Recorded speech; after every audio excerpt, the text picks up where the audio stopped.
साथियों नमस्कार, मैं हूं राजेश शर्मा और आप भारत चक्र न्यूज देख रहे हैं। कांग्रेस ने शुक्रवार को कहा कि प्रसारण सेवा विनियमन विधेयक अभिव्यक्ति की स्वतंत्रता और स्वतंत्र मीडिया के लिए प्रत्यक्ष खतरा है। इंडियन एक्सप्रेस के मुताबिक कांग्रेस प्रवक्ता पवन खेड़ा ने कहा कि सोशल मीडिया इन्फ्लुएंसर्स से लेकर स्वतंत्र समाचार इकाइयों तक मीडिया संबंधी सामग्री तैयार करने वालों पर सरकार का बढ़ता नियंत्रण प्रेस की स्वतंत्रता को खतरे में डालता है और स्वतंत्र अभिव्यक्ति पर अंकुश लगाता है।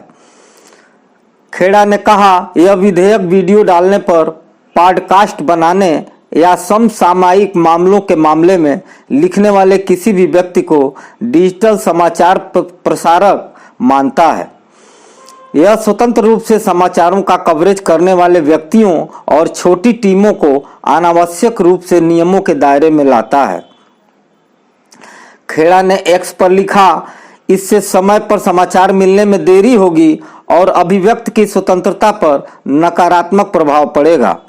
उन्होंने कहा, यह विधेयक छोटे कंटेंट क्रिएटर्स पर नियमों का भारी बोझ डालता है और उनके साथ बड़े मीडिया घरानों की तरह व्यवहार करता है। कई स्वतंत्र पत्रकारों के पास अनुपालन के लिए संसाधनों की कमी है, जिसके चलते उनका काम करना बंद हो सकता है।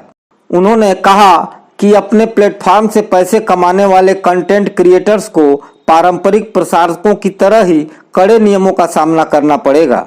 यह इस क्षेत्र में आने के इच्छुक नए लोगों को हतोत्साहित करता है और सामग्री निर्माण करने वाले स्वतंत्र निर्माताओं की आर्थिक क्षमता को नुकसान पहुंचाता है। यह कुछ वैसा ही है जैसे सरकार ने भारत में क्रिप्टो बाजार को खत्म कर दिया है।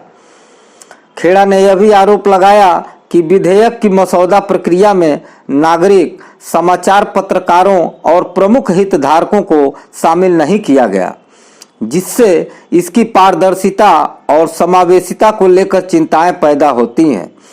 उन्होंने कहा कि नकारात्मक प्रभाव डालने वाले सोशल मीडिया इन्फ्लुएंसर्स की निगरानी और नियमों की अनुपालना न करने पर आपराधिक कार्यवाही का प्रावधान असहमतिपूर्ण आवाजों और स्वतंत्र पत्रकारिता के लिए खतरा है। उन्होंने आगे कहा कि यह विधेयक ऑनलाइन जगत में अत्यधिक निगरानी का मार्ग प्रशस्त करेगा। बता दें कि प्रसारण विधेयक के नए मसौदे में प्रावधान है कि सोशल मीडिया यूजर्स डिजिटल समाचार प्रसारक कहलाएंगे। प्रसारण सेवा विनियमन विधेयक 2024 में डिजिटल समाचार प्रसारकों की नई श्रेणी शामिल की गई है, जिसके तहत नियमित रूप से सोशल मीडिया पर वीडियो अपलोड करने वालों, पॉडकास्ट बनाने वालों या समसामयिक मामलों पर ऑनलाइन लिखने वालों को डिजिटल समाचार प्रसारक माना जाएगा। विधेयक का नया मसौदा नवंबर 2023 को जारी से पहले संस्करण को आगे बढ़ाता है, जिसमें सरकार ने प्रसारकों के लिए सभी नियमों को एक ही कानून के तहत संयोजित करने की योजना बनाई थी। मौजूदा संस्करण में सभी समाचार निर्माताओं को एक ही श्रेणी में शामिल करके इन चिंताओं को संबोधित किया गया है। नए संस्करण के तहत समाचार और समसामयिक मामलों के कार्यक्रमों में ऑडियो विजुअल या सामग्री, चिन्ह, संकेत, लेखन, तस्वीरों के साथ साथ टेक्स्ट भी शामिल होगा, जिन्हें सीधे या प्रसारण नेटवर्क का उपयोग करके प्रसारित किया जाता है।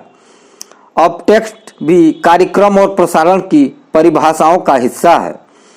बता दें कि विधेयक का पिछला संस्करण विवादास्पद रहा था, क्योंकि network of women in media India ने चेतावनी दी थी कि यह केंद्र सरकार को भारत के समाचार और मनोरंजन उद्योग को विनियमित करने के लिए अनुपातहीन शक्ति प्रदान करेगा और यह भी कहा, यह देश में स्वतंत्र मीडिया, स्वतंत्र अभिव्यक्ति और रचनात्मक स्वतंत्रता को अपूरणीय क्षति पहुंचा सकता है। प्रसारण विधेयक में ऑनलाइन विज्ञापन से संबंधित परिवर्तन और बिचौलियों, ये दोनों ही दिशा निर्देश सरकार द्वारा नए विधेयक के तहत दी गई शक्तियों के साथ निर्धारित किए जा सकते हैं तथा OTT प्रसारण सेवाओं के लिए नए दायित्व भी शामिल हैं। इसमें अब न केवल नेटफ्लिक्स और अमेजन प्राइम वीडियो जैसे प्लेटफॉर्म शामिल हैं, बल्कि सोशल मीडिया कंटेंट क्रिएटर भी शामिल हैं। अंतिम समूह में पत्रकार भी शामिल हो सकते हैं।